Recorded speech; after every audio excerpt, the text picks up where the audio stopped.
Kwa majina naitwa Grace Emmanuel. Mimi ni Climate Champion kutoka Digital Opportunity Trust Tanzania. Kabla sijajiunga kwenye programu hii ya kuwa Climate Champion, uelewa wangu wa uongozi na kuhusu mabadiliko ya tabia nchi ulikuwa sio wa kiasi kikubwa.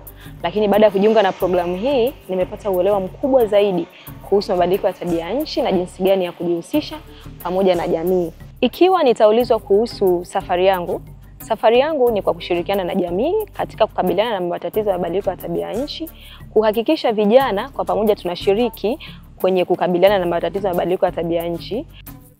Mimi kama Climate Champion kwenye jamii yangu hii ya Kigamboni FDC tuliweza kupanda miti pamoja na mboga ambapo imekuwa ikilinda uoto wetu wa asili, lakini pia imekuwa chanzo cha kipato kwa vijana.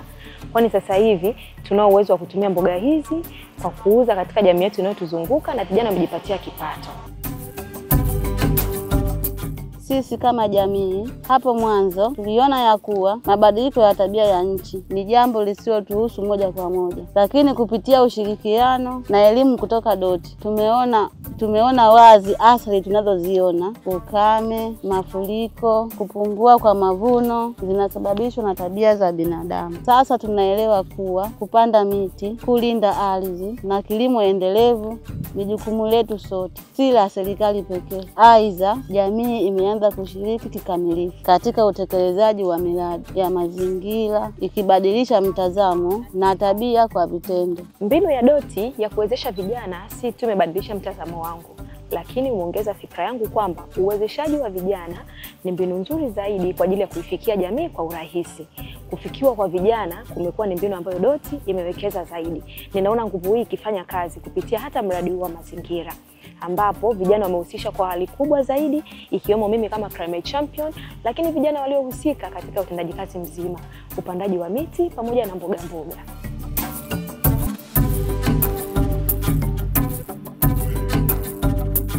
Kwa jina naitwa Teddy Francisco PR kutoka Kigamboni FDC. Mradi wetu umelenga kukubaliana na mmomonyoko wa ardhi, ukame unaoongezeka, uhaba wa chakula kutokana na mabadiliko ya tabia nchi. Kupitia upandaji miti tumeweza kutunza udongo na kurejesha uoto wa asili, huku kilimo cha mboga kikiweza kupunguza gharama za vyakula majumbani.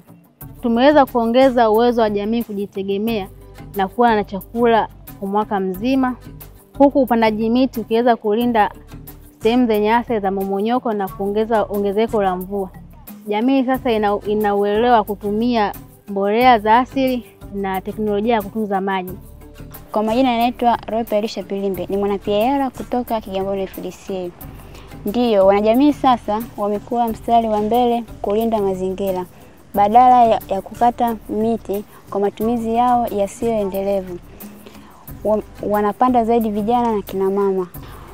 Wanaona fursa ya kiuchumi kwenye bustani zao na uuzaji wa mazao yao. Wamekuwa mstari wa mbele kuhamasisha na wengine, kutoka kwenye kuwa watazamaji hadi kuwa watendaji wa suluhisho.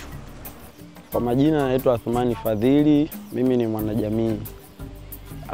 Katika jamii sisi tulishirikiana kama jamii kuhusu upandaji wa miti katika kila tukio la kijamii.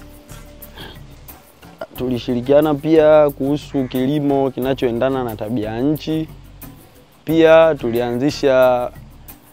tulianzisha kikundi cha uchumi kupitia bustani na miche na utunzaji wa kaya katika utunzaji wa mazingira ya tabia ya nchi.